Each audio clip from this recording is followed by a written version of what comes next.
We're 5 days after the Independent Electoral Commission announced the definitive results of the 2024 national and provincial elections, yet SA's future remains uncertain.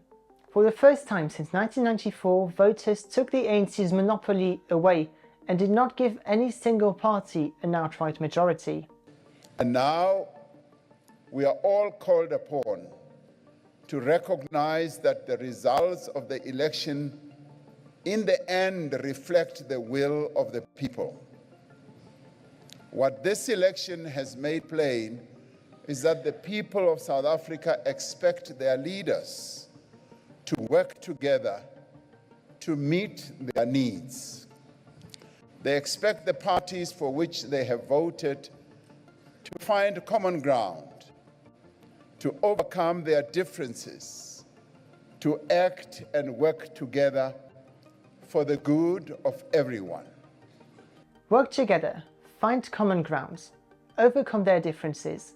In a political space more fragmented than ever before in South Africa's democratic history, are these realistic goals?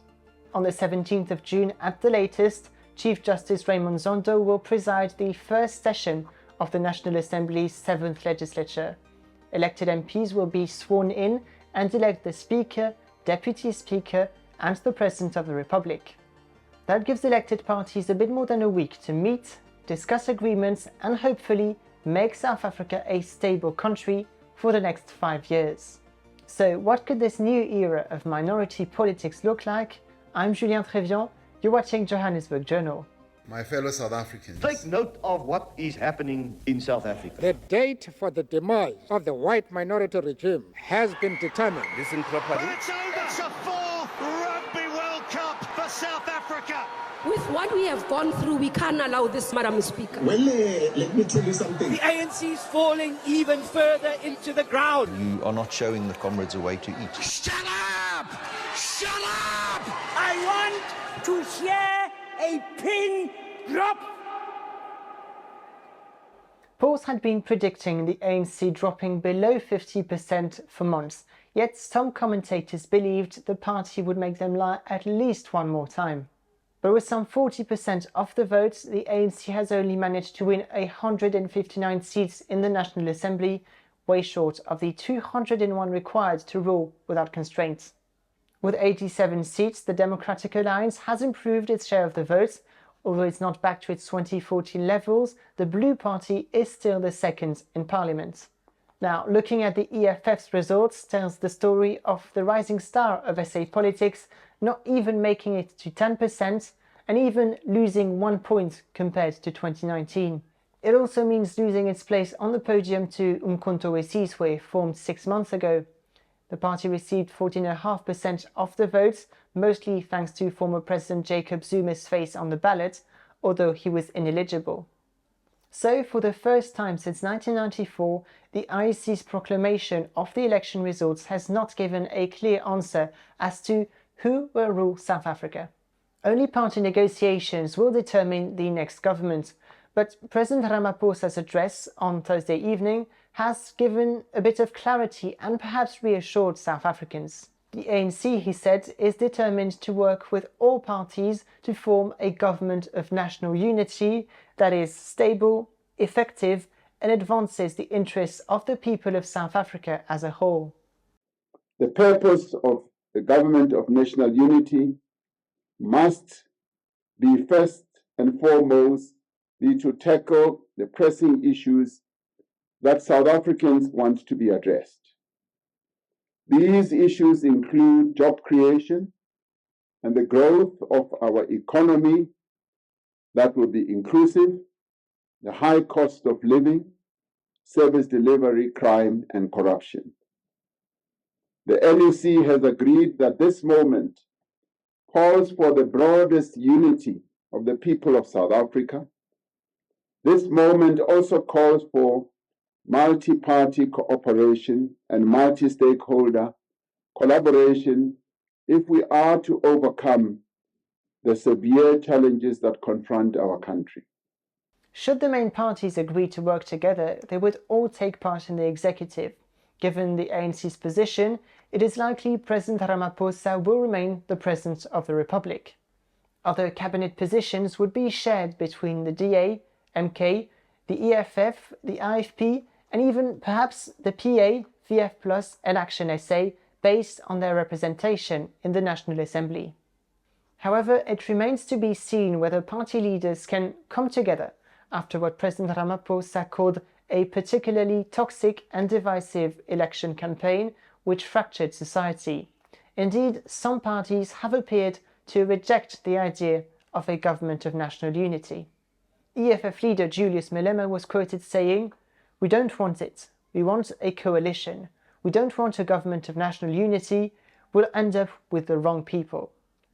Now, his DA leader John Steenhuisen ruling out working with the EFF or MK. I also indicated what the DA's position would be in a scenario where the ANC loses its majority and the MPC falls short.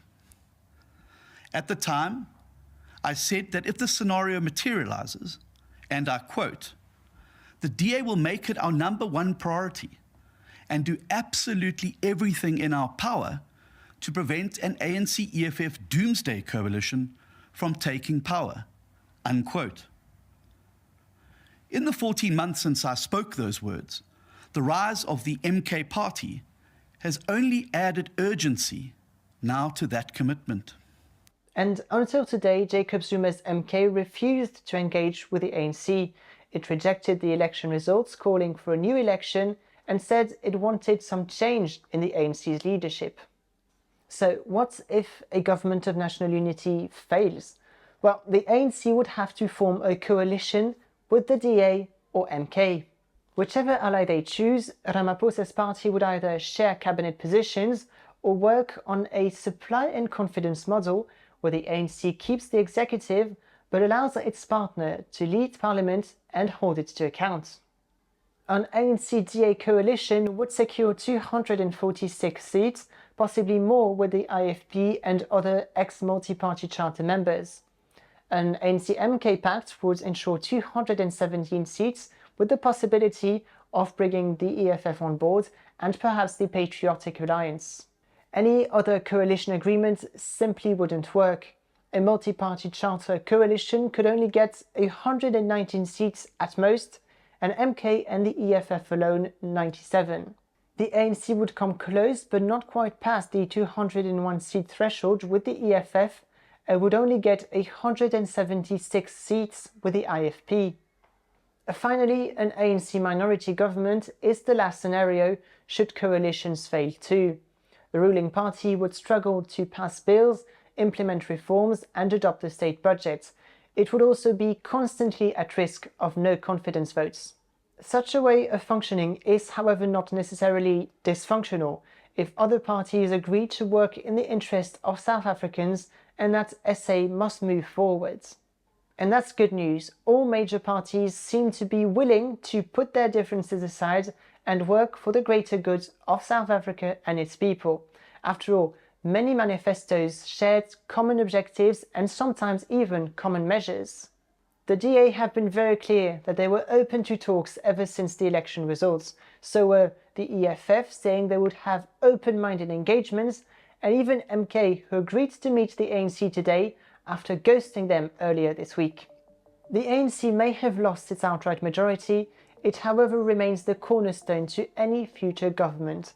Starting today, the party is the lead negotiator of any agreement and possibly the one that will bring all other parties together. This takes us to the end of this explainer. Thank you for watching. You can support Johannesburg Journal by subscribing and by liking, commenting and sharing this video. Until next time, Salagarli.